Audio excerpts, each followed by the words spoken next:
Atëherë, në lidhje me votën kundër Partisë Socialiste për mocionet e depozituara nga Partia Demokratike, duam t'ju informojmë se ne kemi ndjekur të njëjtat procedura që kanë ndjekur Partia Socialiste përkatësisht me Komisionin Xhafa. Të gjitha justifikimet për shkelje të procedurave apo të rregulloreve lidhen vetëm me një fakt.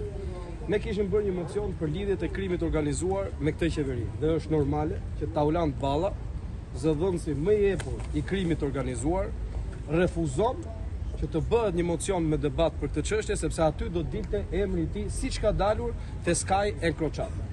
E njëjta gjë vlen edhe për debatin për fondet IPA, të cilat i ka përfituar babai i Suel Çelës dhe jo fermerët shqiptar. I kanë përfituar familjarët e Frida Krivcës dhe jo fermerët shqiptar.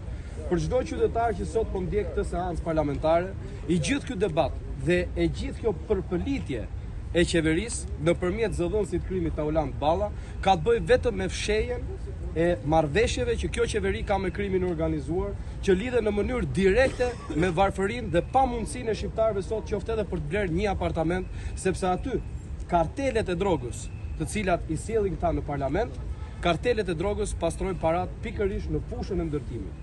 Këto janë ato çfarë duan të fshehin dhe këto janë arsyeja e vetme pse kjo qeveri refuzon si në asnjë vend të botës debatin qoftë publik dhe i mohohet madje opozitës edhe mocioni me debat në parlament.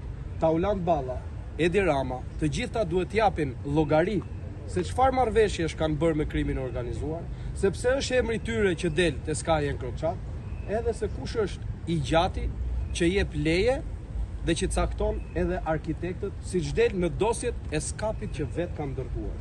Prandaj ka shumë rëndësi për çdo qytetar të kuptojë. Opozita vjen për debat, opozita vjen për të dhënë alternativën e vet, vjen për të denoncuar lidhjet e kësaj qeverie me krimin, sepse ato lidhje janë arsyeja themelore e varfërimit të qytetarëve shqiptarë. Shumë faleminderit.